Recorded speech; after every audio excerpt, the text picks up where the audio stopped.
ஏக்க சொந்த மகனே நடிக்க அப்படின்னு சொல்லிட்டு அந்தகன் படத்தோட ஃபர்ஸ்ட் சிங்கிள் இப்போ வெளியாகி பயங்கரமா வரவேற்பு பெற்றுட்டு இருக்க இந்த நிலையில திடீர்னு பார்த்தா ஒரு சர்ச்சைக்குரிய விஷயங்களும் கிளம்பிருக்கு. அதை பத்தி தான் இந்த வீடியோல நம்ம இப்போ முழுமையா பார்க்க போறோம். ஒரு காலத்துல பிரசாந்த் அப்படின்னு சொன்னாலே நம்ம எல்லாருக்கும் சாக்லேட் பாய் அப்படிங்கிறது தான் ஞாபகம் வரும். பல வருடங்களுக்கு பிறகு இப்போ ஹீரோவா ரீஎன்ட்ரி கொடுத்திருக்காரு. அந்த படம் தான் அந்தகன். ஹிந்தியில வெளியாகி சூப்பர் டூப்பர் ஹிட் அடிச்ச அந்தாத்தூன் அப்படிங்கிற படத்தோட ரீமேக் தான் இது. இந்த படத்துல இயக்குனர் யாரு அப்படின்னு பார்த்தா நம்ம பிரசாந்தோட தந்தையுமான தியாகராஜர் அவர்கள் தான். அது மட்டும் இல்லாம இந்த படத்துல இன்னும் நிறைய பேர் ரீஎன்ட்ரி கொடுத்திருக்காங்க. முக்கியமா சிம்ரன் அவர்கள் ஒரு பாட்டுல டான்ஸே ஆடி இருக்காங்க. பிரியா ஆனந்த் அவர்கள் தான் ஜோடியா நடிக்க போறாங்களாமா. கார்த்திக் அப்படின்னு உள்ளிட்ட பல நடிகர்கள் இந்த படத்துல நடிக்க இருக்காங்க. இன்னும் சொல்ல போனா வர ஆகஸ்ட் 15ஆம் தேதி இந்த படம் ரிலீஸ் ஆக போகுது அப்படின்னு சொல்லியிருந்திருக்காங்க. படத்தோட ஃபர்ஸ்ட் சிங்கிள் நேத்துக்கு தான் வெளியாகி பயங்கரமான வரவேற்பு மக்கள் மத்தியில இருந்துட்டு இருக்கு. பிகாஸ் ரொம்ப நாள் கழிச்சு பிரசாந்த் அவர்கள் ரீஎன்ட்ரி கொடுத்திருக்கதே இன்னைக்கு பயங்கர ஹாப்பின்னு சொல்லியிருக்கோம்.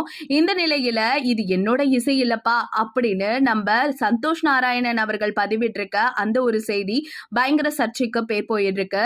நம்ம எல்லாருக்குமே தெரியும் பிரசாந்த் அவர்கள் ரொம்ப நாள் கழிச்சு ரீஎன்ட்ரி கொடுத்திருந்தாலும் சில சர்ச்சைக்குரிய விஷயங்களுக்கு எட்டி பார்க்கிற மாதிரி சில செய்திகளும் வெளியாகிட்டு இருக்கு அப்படின்ட்டு தன்னோட எக்ஸ் பக்கத்துல என்ன சொல்லியிருக்காரு நம்ம சந்தோஷ் நாராயணன் அவர்கள்னா, சோனி மியூசிக் வெளியிட்டிருக்க அந்தகன் ஆந்தம் அப்படிங்கிற பாடலோட லிங்க் காமிச்சு அதுல என்ன மெயினா மென்ஷன் பண்ணிருக்காருன்னா, வரலாற்றிலேயே முதல் முறையா ஆடியோ லேபிளும் பார்வையற்ற கதாபாத்திரத்திலையும் நடிக்குது அப்படின்னு சொல்லியிருந்திருக்காரு. அது மட்டும் இல்லாம இது என்னுடைய பாடலா அப்படிங்கறத ஆய்வு செய்யறதுக்கு நான் யாருக்கும் பணம் வாங்குறதெல்லாம் கிடையாது அப்படின்னு கிண்டலாவும் பதிவிட்டிருக்காரு. இதுக்கு நிறைய பேர் ரியாக்ஷனும் கொடுத்திருந்திருக்காங்க.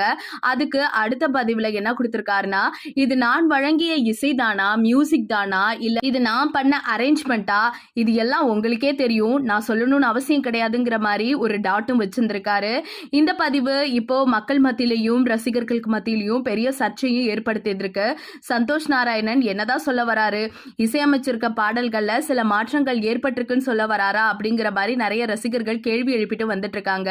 நீங்க இதை பத்தி என்ன நினைக்கிறீங்க அப்படிங்கறத மறக்காம நம்ம கமெண்ட் செக்ஷன்ல ஷேர் பண்ணிக்கோங்க.